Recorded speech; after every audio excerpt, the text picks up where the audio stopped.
Here's a quick thought on gender dysphoria.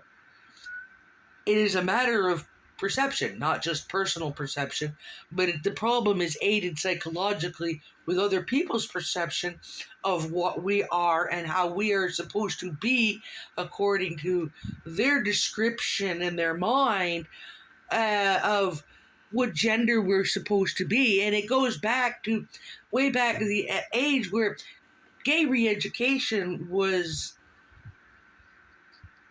not just the norm, but required.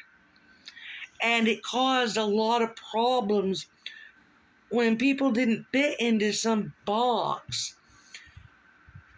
And we must get past that kind of thing.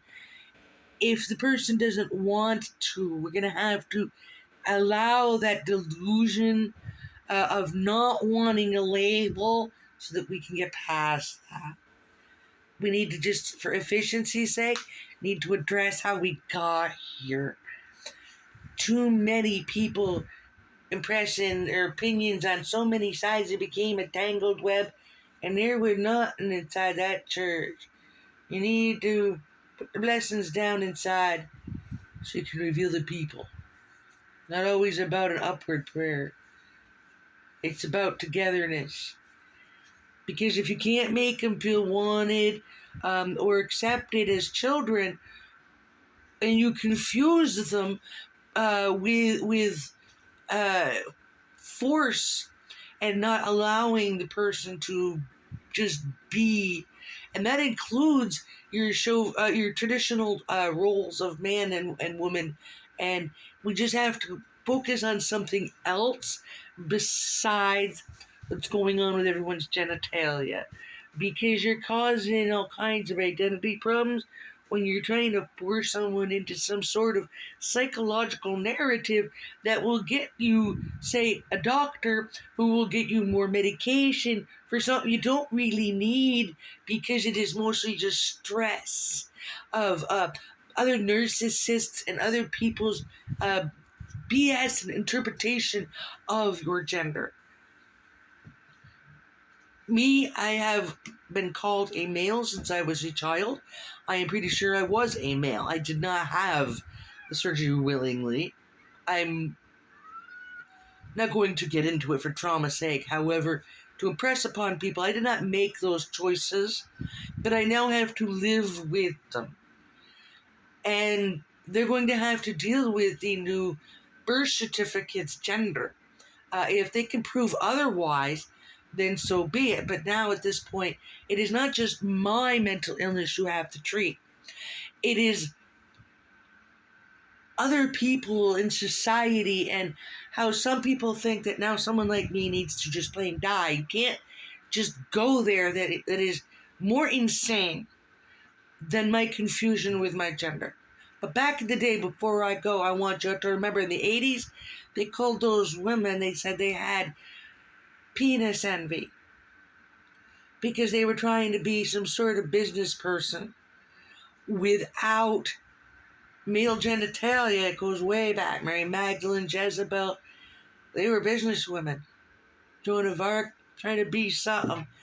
Pretty women, pretty women. We're not all pretty women. Some of us just happen to sound and look more like the males in our family. But seeing how the rumor has made me that and said my name was actually Michael, well, then my nickname will be Michael. I will go with that. I am just a neutered version so that you don't have to worry. As an angel, I cannot reproduce. I cannot be a creator. So there you go. No more Q, but I am single, and I will be taken as is. I'm not going to change much unless needed. You know what I'm saying? I'm tired of the narcissist traditional views of what I'm supposed to be. I'm either going to be taken who I am. I'm not wearing a mask. I'm not wearing a costume. I'm speaking real talk. We got to get past certain things and stop picking on little stuff so that you can play a delay tactic with whatever case is impending on you. You can't keep using my information and in multiple cases that has already been dismissed by the courts. You cannot keep prosecuting me for something. It's also called double jeopardy. These are all the things we need to look at in order to cover up someone's fraud or whatever their problem is. I don't care. This is not a land of freedoms per se.